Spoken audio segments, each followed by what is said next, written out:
एक समय था जब ये माना जाता था, जब इस कहावत का अक्सर बच्चों को देकर उसके भविष्य के संबंध में जागरूक किया जाता था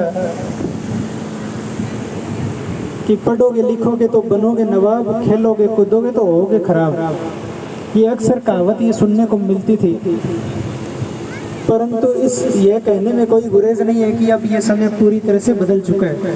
और इसका सबसे बड़ा जो उदाहरण है वो ये है कि राज्य सरकार ने भी खेलों को बढ़ावा देने के लिए अपनी बजट घोषणा में इसको स्थान दिया है। और उसी के क्रम में गत वर्ष राजीव गांधी ग्रामीण ओलंपिक खेलों का आयोजन हुआ और इस वर्ष हम राजीव गांधी ग्रामीण और शहरी दोनों ओलंपिकों का आयोजन आज से शुरू करने जा रहे हैं।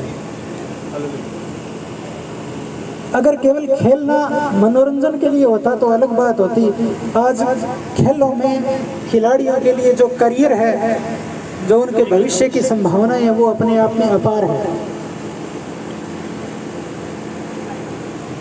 राजीव गांधी ग्रामीण ओलंपिक का जब गत वर्ष आयोजन हुआ था तो उसमें 30 लाख से अधिक खिलाड़ियों ने भाग लिया और बड़े ये हर्ष और गौरव का विषय है कि ये अपने आप में दुनिया का सबसे बड़ा खेल इवेंट था, खेल कार्यक्रम था जिसमें इतने ज़्यादा संख्या में खिलाड़ियों ने भाग लिया।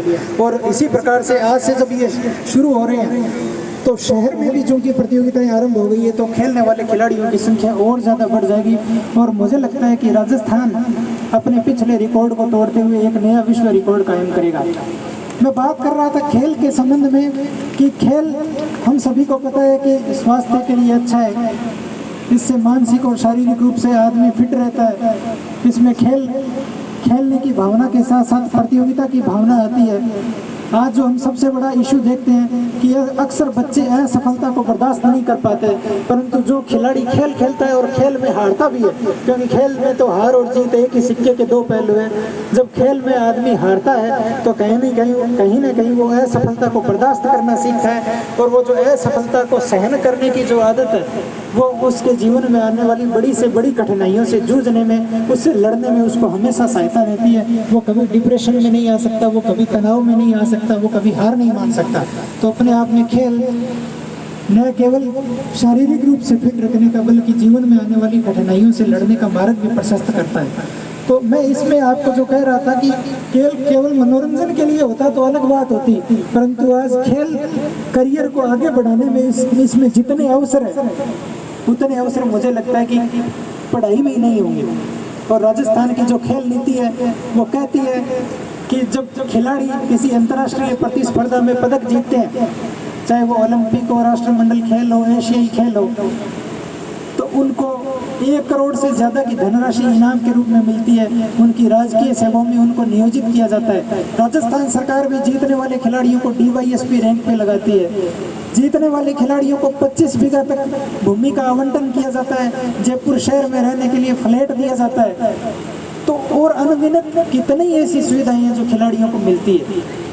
और फिर उससे बड़ी बात, सुविधाएं और नौकरी अपनी जगह पे है, करियर अपनी जगह पे है, पर जो आम जन का सम्मान मिलता है और जब किसी अंतर्राष्ट्रीय प्रतिस्पर्धा में खिलाड़ी खेलते हुए देश के लिए पदक जीतता है और उस खेल के पोडियम पर जब देश का राष्ट्रगान बजता है, जब देश का तिरंगा झंडा लहराता है, तो जो गौरव और गर्व की भावना खिलाड़ी के हृदय में पैदा होती है, आम देशवासी के हृदय में पैदा होती है, उसकी तुलना किसी भी सुविधा से, किसी भी पैसे से, किसी भी नौकरी से नहीं की जा सकती।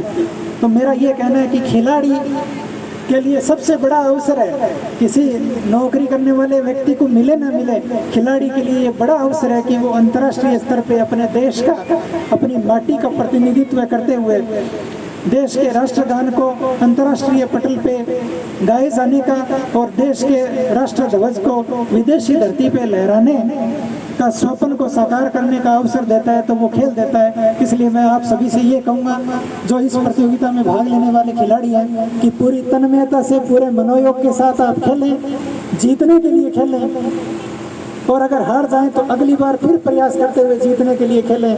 केवल इस स्तर पे नहीं, जिला स्तर पे भी राजीव गांधी शहरी ओलंपिक में आप जिले का प्रतिनिधित्व राज्य स्तर पे करें और फिर राज्य स्तर से सम्मानित होकर आए और देश के लिए भी खेलने का आपको अवसर मिले, ऐसी मैं कामना करता हूँ।